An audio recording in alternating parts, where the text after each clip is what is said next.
On est à la 73e séance. Aujourd'hui, on va parler de la PNL, les prédicats 2.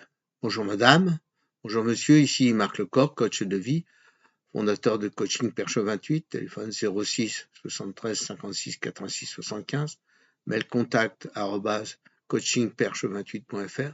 Toutes les semaines sur Facebook, vous verrez une vidéo et un tuto écrit chaque semaine qui pourront vous aider à transformer votre vie personnelle, professionnelle, vos loisirs et dans vos relations humaines.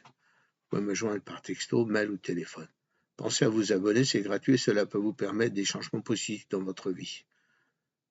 Donc, comme je l'ai dit, nous allons parler des prédicats 2. Intérêt du repérage du système de représentation sensorielle privilégié, qu'on appelle aussi SRS. Je rappelle que les prédicats, ce sont des verbes en fonction des 5 sens. 1. Nous allons comprendre le mode de fonctionnement de la personne.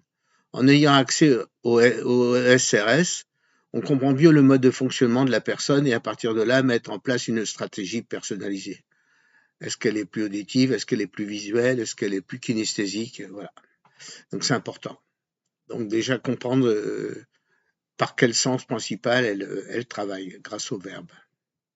Utiliser des prédicats pour se synchroniser. La synchronisation permet de créer le rapport. Utiliser les mêmes prédicats que la personne.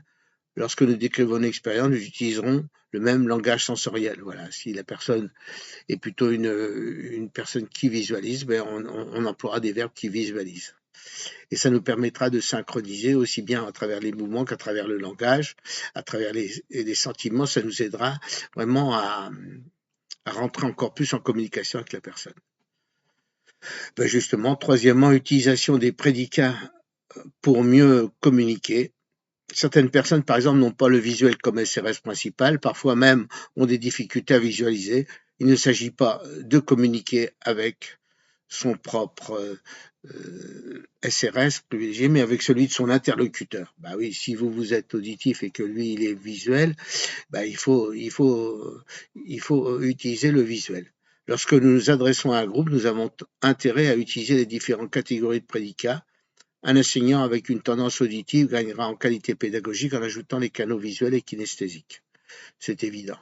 Quand on est face à un groupe, on peut avoir tous les types de prédicats dans les 5 sens. Maintenant, laquelle, regardez aussi le tuto écrit sur Facebook sur que faisons-nous de ce que nous percevons. À la semaine prochaine. Marc Lecor. Au revoir.